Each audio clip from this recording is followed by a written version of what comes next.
여러분은 여리고 하면은 무엇이 생각나십니까? 많은 사람들은 여호수아서에 기록된 사건을 기억하실 것입니다.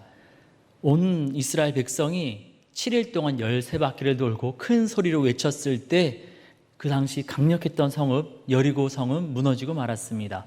구약에서는 약 50번 정도, 신약에서는 6번 정도 개역 개정 성경에서 이 여리고라는 지명이 등장하고 있습니다. 여리고라는 이 성의 이름은 달의 성읍, 종려 성읍이라는 뜻입니다. 해수면보다 약 250m 정도 낮아서 여름에는 조금 덥지만은 겨울에는 덥지 않아서 겨울 별장으로 많이 사용되었던 곳이고요. 그리고 또 이 해수면보다 낮았기 때문에 사막 지역임에도 불구하고 물이 그 여리고 쪽으로 흘러내려서 농작물이 잘 자라던 곳이었습니다. 고고학자들의 연구에 따르면은 주전 9,000년경부터 그곳에 사람들이 모여서 성을 짓고 살았다라고 기록을 하고 있습니다. 너무 좋아서 오래전부터 사람들이 몰려 살던 그런 그 땅이 주전 1400년경에 여호수아가 이끄는 이스라엘 백성들이 외치는 큰 외침 가운데 하나님의 역사하심으로 강력한 성읍이 무너지고 말았습니다. 성이 함락되었을 때 이스라엘 백성의 지휘자 여호수아는 이렇게 선포합니다. 이 여리고 성읍을 건축하는 자는 여호와 앞에서 저주를 받을 것이라. 그 기초를 쌓을 때 그의 맏아들을 잃을 것이요 문을 세울 때 그의 막내 아들을 잃으리라. 실제로 이 아합 왕 때 베델 사람 히엘이 이 성을 재건하려다가 아들들을 잃어버리는 그런 일들을 경험하게 됩니다. 사무엘하 10장에 보면 이 여리고 성과 관련하여서 이런 사건이 있습니다. 다윗 왕의 신하들이 암몬 왕이 죽었을 때 이 국가 간의 예의를 지키기 위해서 조문하러 갔습니다. 그런데 그것을 첩자로 오해받아서 이 수염이 잘리고 옷이 엉덩이까지 다 잘려서 엉덩이와 또 이 부끄러운 곳이 드러나는 그런 모욕을 당하게 되었습니다.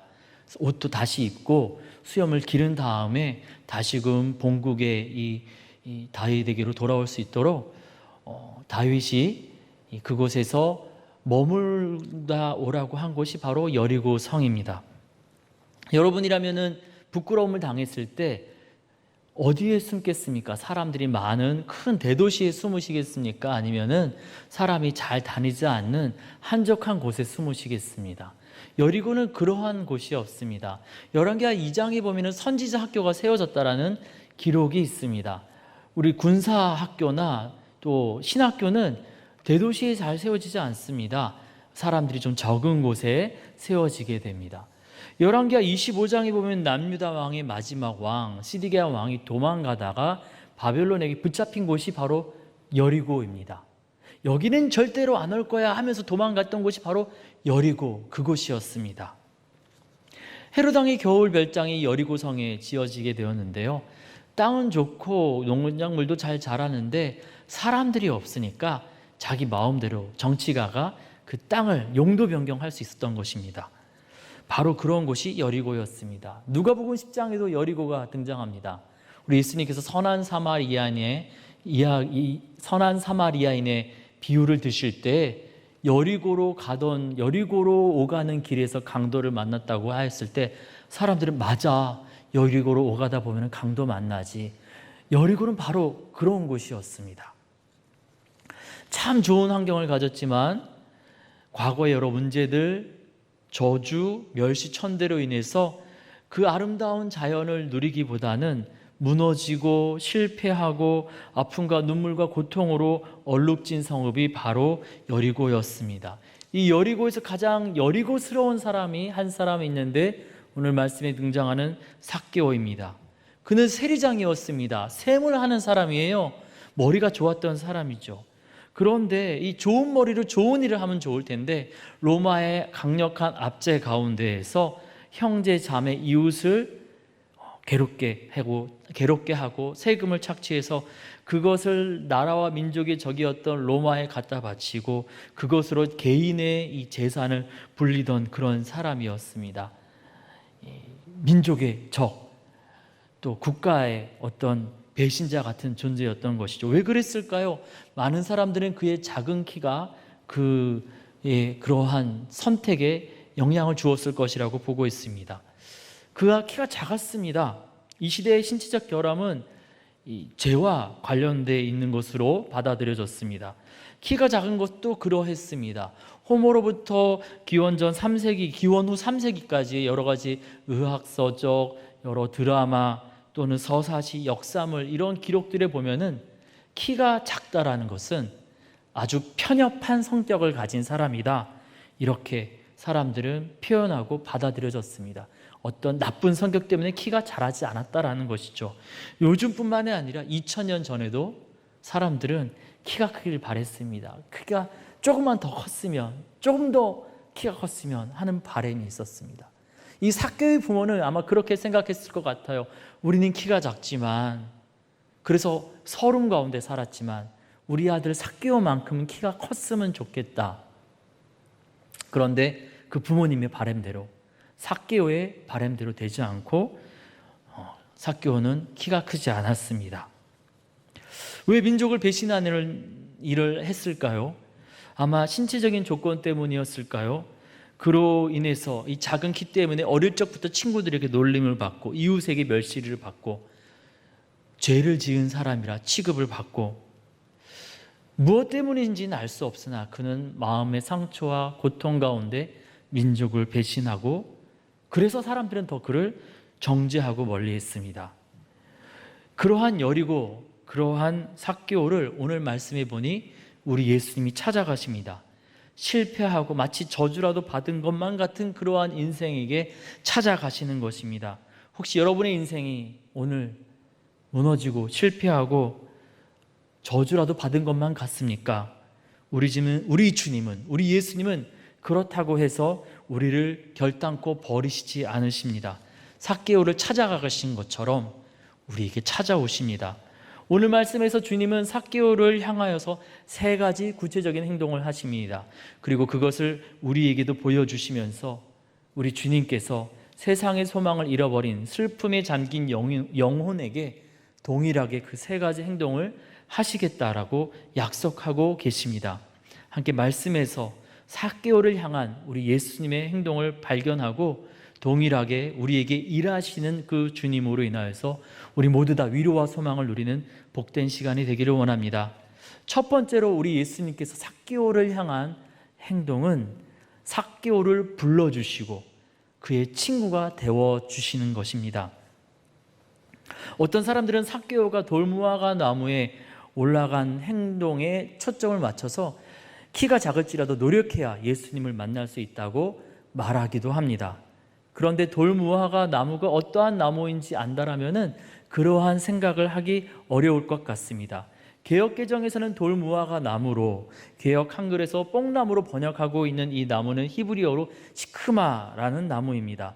이 무화과 나무와는 약간은 다른 종인데요, 열매 맛이 무화과 나무의 열매와 비슷하다 하여서 돌무화과 나무라고 부릅니다. 이 나무는 산악지대에서 자라지 않고 요르단이나 여리고처럼 낮은 지대에서만 자랍니다. 이 돌무화과 나무가 열매를 맺기 시작할 때에는 이 돌무화과 나무 열매를 바로 먹을 수 없고 거기에 바늘로 구멍을 내주고 올리브 기름을 발라주면 이 맛이 달달해지면서 열매가 완성되었을 때 무화과 나무 열매와 더불어서 함께 이렇게 편안하게 먹을 수 있는 식량이 된다고 합니다. 이 돌무화과 나무 위에 올라가서 이 열매에다가 올리브 기름을 발라주는 것, 이것을 이 아모스서에서는 뽕나무를 배양한다 이런 식으로 표현했습니다. 실제로 아모스가 아마샤에게 자신을 뽕나무를 재배하는 자라고 소개를 하지요. 사람들은 이때 이 나무에 많이 올라갔습니다. 뽕나무를 배양하러 올라간 것이죠. 키가 작은 사람들은 아르바이트처럼 더 많이 올라갔습니다. 키 큰 사람보다 뽕나무에 더 많이 올라가서 몸이 작으니까 뽕나무에 쉽게 올라가고 그 나무에다가 올리브 기름을 바를 수 있었던 것이지요. 사람들이 뽕나무에 오른 사람에 대해서, 돌무화과 나무에 오른 사람에 대해서 특별하게 생각하지 않았습니다. 무엇을 보러 올라갔나 하고 쳐다보지 않았습니다. 누가 올라갔네, 또 뽕나무 배양하나 보다, 이렇게 생각했을 뿐입니다. 삭개오가 키가 작았기 때문에 예수님 만나기 위해서 돌무화과 나무에 오른 것일까요? 키가 작은 사람들이 나무에 오르지 않고 예수님 만난 장면은 복음서에 곳곳에 나타나 있습니다. 누가복음 8장에 보면 혈루증을 앓던 여인이 남자보다 키가 작잖아요. 예수님 뒤에 쫓아가서 이렇게 옷자락을 만지고 병고침을 받습니다. 삭개오 사건 직전인 누가복음 18장에서 부모님들은 키 작은 아이들이 예수님께서 좀 만져주시고 안수기도 해주셨으면 해서 이렇게 아이들을 예수님 앞에 데리고 가서 예수님이 기도해 주시고 하니까 제자들이 우리 계획한 대로 일정이 진행 안 되니 애들은 좀 데리고 오지 마세요. 막 이랬던 그런 사건도 등장합니다. 키가 작은 아이도 키가 작다고 할지라도 예수님 만날 수 있었습니다. 누가복음 18장의 이 소경들도 비슷합니다. 거리가 떨어져 있었지만 예수 다윗의 자손이여 소리를 지르면서 예수님 만났습니다. 그들의 키에 상관없이. 복음서에 키가 작은 사람이 나무에 올랐다라는 기록은 삭개오 외에는 없습니다. 키가 작고 사람들이 많아서 예수님을 볼 수 없었던 삭개오는 왜 돌무화과 나무에 올랐을까요? 그리고 왜 성경 기록자는 누가는 왜 그냥 나무라고 하지 않고 나무의 품종을 구체적으로 설명했을까요? 돌무화과 나무라고, 뽕나무에 올랐다고 왜 그랬을까요?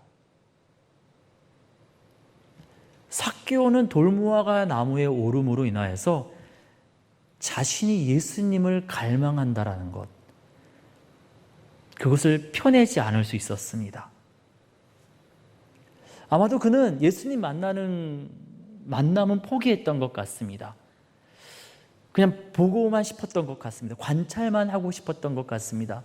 너무 외롭고 지쳤는데 다른 사람들 만나주시는 것처럼 예수님도 날 좀 만나주셨으면 좋겠는데, 이 세리장이잖아요. 셈하는 사람이니까 주변 사람들의 평판 이런 거 막 계산하다 보니까 그냥 만나는 건 포기하고 구경만 하자.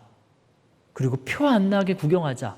산에도 오르지 말고 집 위에도 올라가지 말고 다른 나무에도 올라가지 말고 사람들이 전혀 눈치채지 못할 마치 돌무화과 나무에 올리브 기름 바르러 올라간 사람처럼 위장해서 그냥 예수님만 구경만 하자, 이렇게 했던 것 같습니다.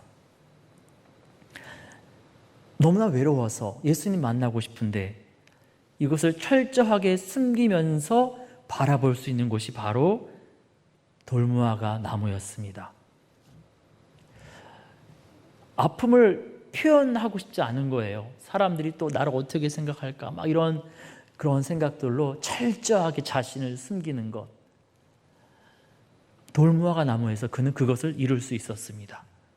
예수님을 향한 갈망을 숨기면서 예수님을 그저 바라보고 싶었던 삭개오. 우리는 2000년이 지나고 번역서를 보다 보니 정말 이게 기록한가 잘 깨닫기 어렵지만은 2000년 전 이 텍스트를 처음 읽어가던 사람들, 2000년 전 삭개오의 현장에 있던 사람들은 그가 돌무화과 나무에 올랐다라는 사실로 삭개오의 상황을 대번에 파악할 수 있었습니다.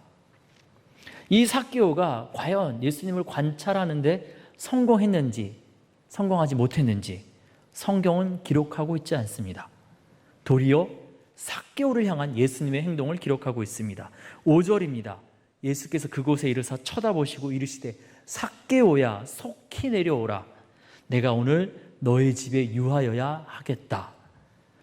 삭개오는 그저 보려고만 했는데 이 보는 것도 성공했는지 안 했는지 모르겠는데 보고 싶었던 그분이 내 앞에 와서 내 이름을 불러주시고 그리고 마치 오래된 친구처럼 나의 집에서 오늘 좀 노시겠답니다. 이건 마치 고3이 되자마자 바로 대학생이 되는, 오늘 입대했는데 내일 제대하는 이런 아주 급박한 속도의 변화입니다. 삭개오와 예수님의 만남은 움직일 수 없는 나무에 올랐던 삭개오의 노력이 아니라 삭개오를 향해 걸어가신 예수님의 행동에 의해서 이 관계는 급진전되었습니다. 그저 보기만을 원했는데 삭개오를 찾고 찾으시고 그 앞에 가셔서 삭개오의 이름을 부르신 분은 바로 우리 예수님이십니다. 주님은 자신의 행동을 10절에서 이렇게 표현하시죠. 인자에 온 것은 잃어버린 자를 찾아 구원하려 함이니라. 1절에 무엇이라 기록합니까? 예수께서 여리고로 들어가 나가시더라. 막 들어가셨고 이제 막 나가십니다. 예수님이 여리고성을 지나가시면서 한 유일한 행동은 삭개오가 있는 나무에 가셔서 삭개오를 만나는 그것이었습니다. 아무 관계없어 보이던 이 삭개오를 불러주시고 잃어버린 삭개오를 찾으시고자 상처와 눈물의 도시 여리고에 들르신 것입니다. 세상 사람들은 잘하는 사람, 잘 나가는 사람, 뭔가 문제없는 사람들을 찾습니다. 그러나 주님은 잘 나가는 사람, 가능성 있는 사람, 손 들고 저 여기 있어요 하고 외치는 사람이 아니라 너무 아프고 괴로워서 손 들 수도 없고 목소리도 내지 못한 채 뒷걸음질 치는 그 영혼을 향해 우리 주님은 찾아가십니다. 그 영혼의 아픔을 아시기 때문에 그 영혼을, 그 고통을 치유해 주시고자 그 영혼 앞에 가셔서 그 영혼을 부르십니다.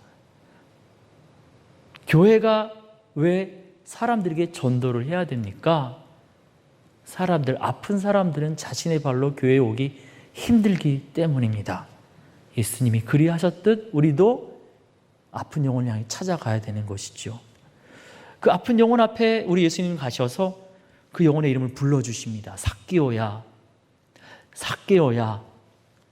그리고 친구가 되어주십니다.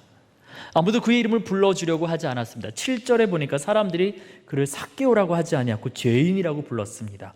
요한복음 9장에 보면 날 때부터 눈먼 소경 이야기가 나오죠. 날 때부터 눈 멀었었는데 사람들은 그 눈먼 결과에 대해서 죄로 인하여서 그 눈먼 결과의 원인을 찾고자 합니다. 날 때부터 눈먼 것이 죄의 결과라면 키가 자라지 않은 채 민족을 배신하는 세리장이 된 것은 아주 추악한 죄의 결과인 것이죠. 사람들은 그렇게 삭개오를 판단하고 그의 이름도 불러주지 않았습니다. 지금도 그렇지요. 외부적인 조건으로 사람을 평가합니다. 이름을 부르기보다는 합격, 실패 이런 것들로 부릅니다.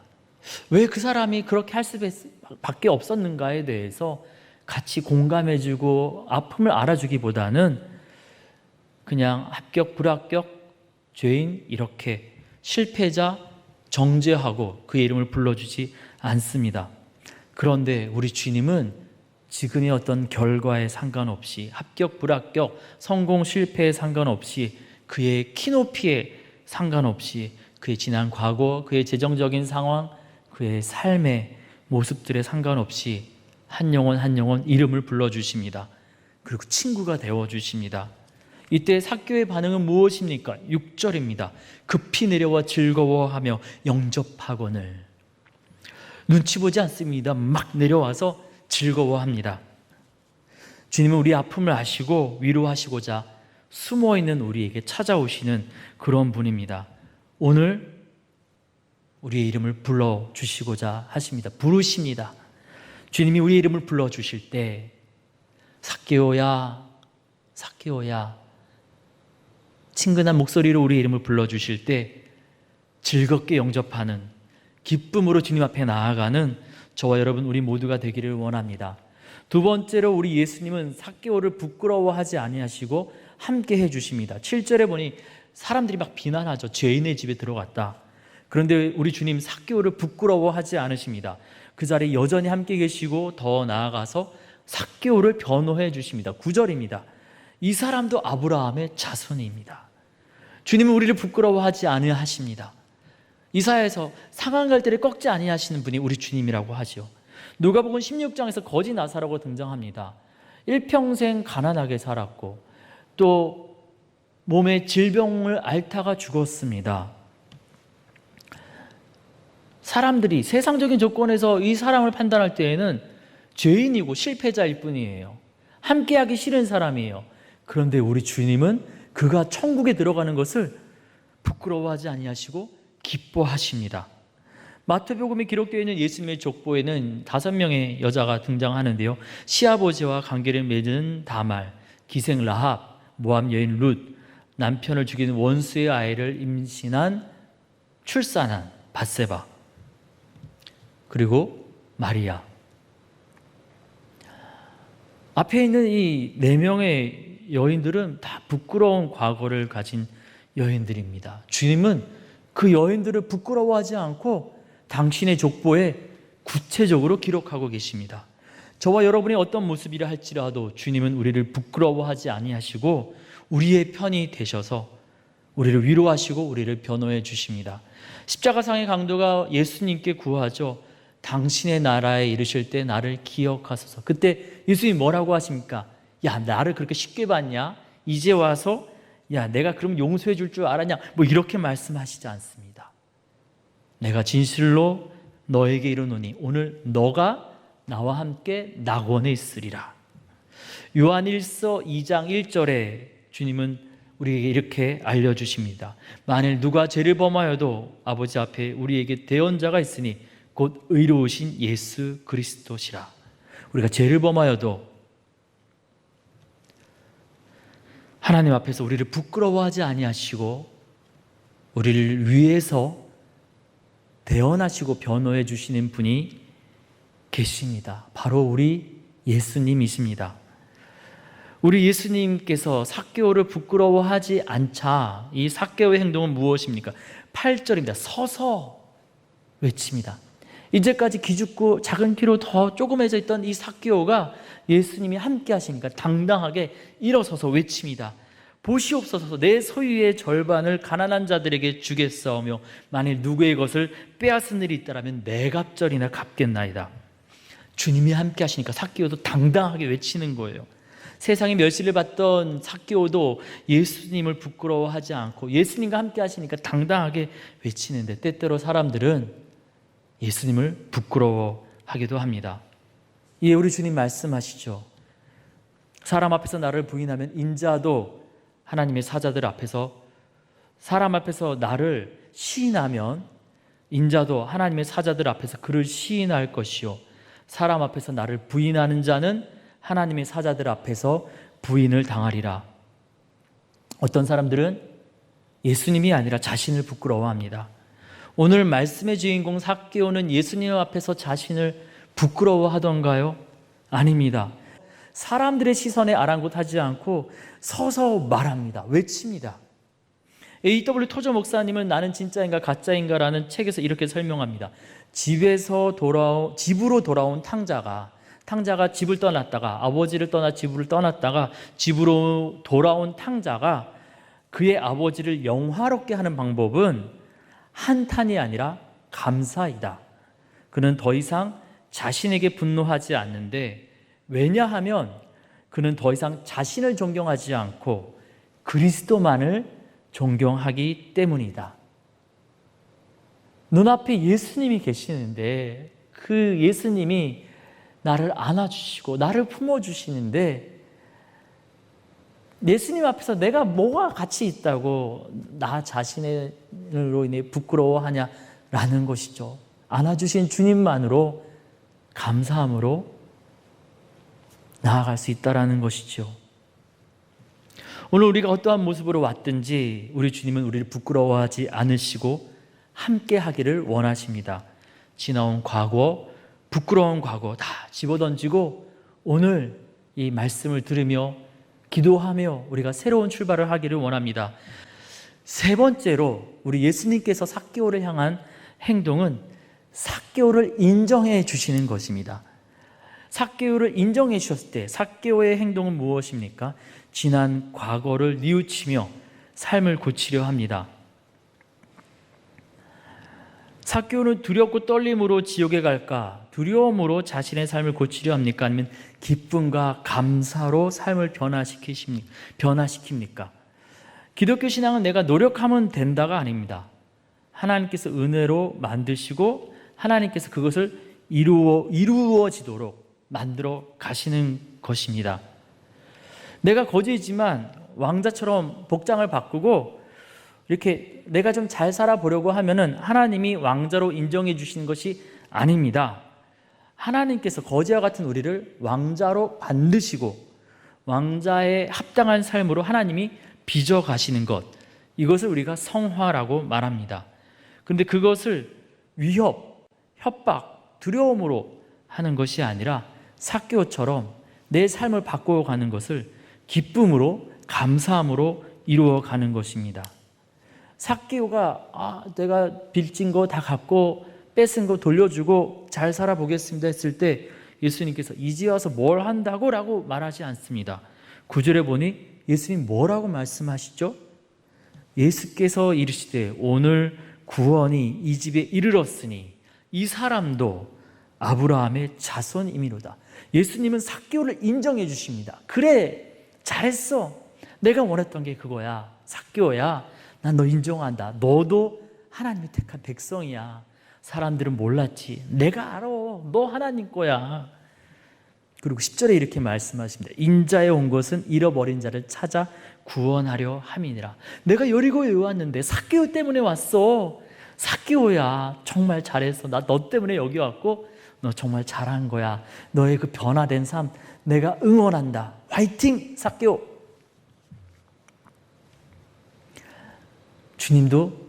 주님은 삭개오에게 그렇게 말씀하신 것처럼 우리에게도 그렇게 말씀하고 계십니다. 두려움으로 변화를 시작하는 것이 아니라 삭개오처럼 기쁨과 감사로 우리의 삶을 새롭게 하기를 원합니다. 입으로 욕하고 마음으로 원망하고 우리의 행한 모든 잘못들 지옥 가면 어떡하지 하는 것이 아니라 은혜로 주신 오늘의 삶을 감사하며 기쁨으로 우리의 모든 것들을 고쳐 나가기를 원합니다. 사고 날까 봐 걱정돼서 주의 성수하는 것이 아니라 구원을 베푸신 아들 예수님을 주신 주님 만나고 싶잖아요. 그래서 보고 싶은 주님, 사랑하는 주님 만나고자 주의를 거룩하게 지키는 예배의 자리에 나아가는 저와 여러분 우리 모두가 되기를 원합니다. 우리 그런데 주님의 말씀을 잘 한번 들어볼까요? 9절에 구원이 이 집에 이르렀다 선포하고 계십니다. 근데 이 집 누구죠? 삭개오의 집. 가난한 집입니까? 부자입니까? 이웃과 민족의 이 재산을 빼앗아서 로마 정부의 권력을 등에 업고 이웃의 돈을 빼앗아서 재산을 불린 부자입니다. 그런데 부자가 구원을 받았다라고 우리 예수님 선포하십니다. 18장 바로 한 장 앞에 보면은요, 우리 예수님께 제자들이 이러한 질문을 합니다. 누가 구원을 얻을 수 있을까요? 예수님께서 이런 말씀하셨거든요. 18장 24절 25절에 재물이 있는 자는 하나님 나라에 들어가는 것이 얼마나 어려운지 낙타가 바늘기로 들어가는 것이 부자가 하나님 나라에 들어가는 것보다 쉽다. 우리 예수님 그렇게 말씀하셨어요. 그러니까 제자들이 부자다. 이 시대는 하나님이 복 주셔서 부자 됐다라고 생각했는데 하나님이 복 주신 부자도 천국에 못 가면 과연 누가 구원을 받을 수 있겠습니까? 라고 제자들이 질문했던 것이죠. 그런데 우리 예수님 뭐라고 말씀하십니까? 제자들의 질문에 사람이 할 수 없는 것을 하나님은 하실 수 있다. 누가복음 18장 27절 말씀입니다. 18장에서 주님은 부자가 하나님 나라에 들어가는 것이 어렵다고 하셨는데 19장에서 주님은 삭개오를 통해서 재물이 있어도 나쁜 방법으로 돈을 불린 부자라 할지라도 하나님의 은혜로 회심하고 회개하여 구원을 얻는 놀라운 모습을 보여주십니다. 그런데 이 삭개오가 구원을 얻는 것은 그 혼자만의 힘으로는 불가능했습니다. 그가 했던 최선은 남들에게 이 자신의 외롭고 힘든 마음, 돈은 엄청 많지만 친구도 없고 외롭고 죄인이라고 놀림받고 정죄받고 왕따 당하는 그 마음을 두렵고 떨림으로 숨기는 것, 눈치 보면서 뽕나무 배양하는 사람인 척 자신을 숨기는 것에 불과했습니다. 그가 했던 최선의 노력은. 그러나 우리 예수님 그를 찾아가셨고, 그러나 우리 예수님이 그를 불러주셨고, 세상의 모든 비난 가운데 이 삭개오와 함께 하시며 그를 변호해 주시고 그의 모든 지난 실패 가운데서도 주님은 그를 품에 안아 주셨습니다. 이에 그는 돈에 집착하던 과거의 자신을 벗어 던지고 하나님의 사람으로 새롭게 살고자 변상하겠노라, 갚겠노라, 변화된 삶을 향하여 나아가는 것입니다. 사람이 할 수 없는 것 하나님께서 하셨습니다. 19장 삭개오의 회심 사건을 보면서 시 하나가 떠올랐습니다. 김춘수 씨의 꽃입니다. 내가 그의 이름을 불러주기 전에는 그는 다만 하나의 몸짓에 지나지 않았다. 내가 그의 이름을 불러주었을 때 그는 나에게로 와서 꽃이 되었다. 내가 그의 이름을 불러준 것처럼 나의 이 빛깔과 향기에 알맞는 누가 나의 이름을 불러다오. 그에게로 가서 나도 그의 꽃이 되고 싶다. 우리들은 모두 무엇이 되고 싶다. 나는 너에게, 너는 나에게 잊혀지지 않는 하나의 의미가 되고 싶다. 예수님께서 그의 이름을 불러주시기 전에는 삭개오는 그렇게 숨겨진 사람에 불과했습니다. 사람들의 평가에 그의 가능성은 숨겨지고 사람들의 고정관념에 그의 선한 마음도 숨겨지고 사람들의 따가운 시선에 그의 솔직한 마음도 펼칠 수 없이 숨겨져야 했습니다. 그러나 예수님께서 삭개오야, 삭개오야 그의 이름을 불러주심으로 그의 인생은 아름다운 꽃처럼 변화되기 시작합니다. 삭개오에게 그것을 이루신 주님께서 오늘 우리에게도 그것을 이루시겠다고 하십니다. 오늘 삭개오는 예수님은 삭개오에게 잊혀지지 않는 가장 소중한 사랑의 존재로 변화되었습니다. 그것을 보면서 우리도 예수님에게 우리도 잊혀지지 않는 사랑의 관계로 다시금 회복되기를 원합니다.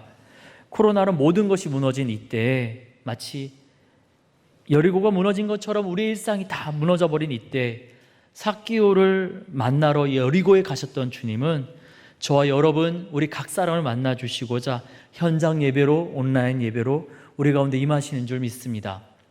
삭개오야 불러주셨던 것처럼 우리를 불러주시고자 하십니다. 우리를 만나시고자 하십니다. 이에 우리도 삭개오처럼 고백하며 응답하며 나아가기를 원합니다. 애써도 자라지 않는 키처럼 애써도 해결되지 않는 이 코로나 상황, 그래서 지치고 지친 상한 마음, 도대체 주님은 무엇을 하고 계시는 것일까? 답답한 마음, 너무나 힘듭니다. 주님, 여리고성에 가장 여리고스러웠던 삭개오가 바로 저입니다. 원하던 만큼 성장하기보다는 키가 멈춘 것처럼 코로나 이전의 상황에 멈추어 버린, 아니 그보다 더 뒤로 퇴보하고 무너져 버린 지친 마음, 답답한 마음으로 삭개오처럼 목나무에 올라갑니다. 저의 이름을 불러주시고 저를 변호해 주시고 저를 안아주시옵소서. 우리가 이렇게 마음으로 주님 앞에 고백하며 우리가 주님 앞에 나아갈 때 온라인 예배 또 현장 예배 어느 곳에 있든지 삭개오야 부르시는 주님께서 우리를 찾아와 주셔서 만나주시고 우리에게 선하게 우리에게 응답하실 줄 믿습니다. 함께 같이 기도하겠습니다. 하나님, 사람은 할 수 없으되 하나님은 하실 수 있다 하셨사오니 이제 하나님 일하여 주시옵소서. 제가 할 수 있는 것은 다가가지도 못하고 눈치 보면서 내 아픈 마음을 숨긴 채 나무에 오르는 것뿐입니다. 그러나 주님께서 저의 이름을 불러주시고 저의 삶에 임재하여 주시면 부끄러운 과거, 실패한 과거뿐인 저를 변호해 주시고 저를 인정해 주시면 하늘의 기쁨으로 인하여 저의 삶이 변화될 줄 믿습니다. 저의 인생이 주님 보시기에 아름다운 꽃으로 피어날 줄 믿습니다. 아니, 주님께서 부르고 계시는데 저의 귀가 어두워져서 여전히 나무 위에 그대로 멈춰져 있습니까? 이제 주님의 부르심에 나무 아래로 내려갑니다. 우리 예수님 앞으로 내려갑니다. 나의 마음에 거하여 주시고 나를 인도하여 거룩한 변화, 새롭게 되는 역사가 저의 삶에 흘러가게 하여 주시옵소서. 삭개오가 만난 그 예수님이 저의 예수님 되시오니 우리 주님 예수님을 기대합니다. 우리 주님 예수님을 바라봅니다. 주님의 십자가 사랑으로 붙잡아 주시옵소서. 우리 주님의 선한 인도하심을 기대하며 우리 주님 예수님의 이름으로 기도드립니다. 아멘.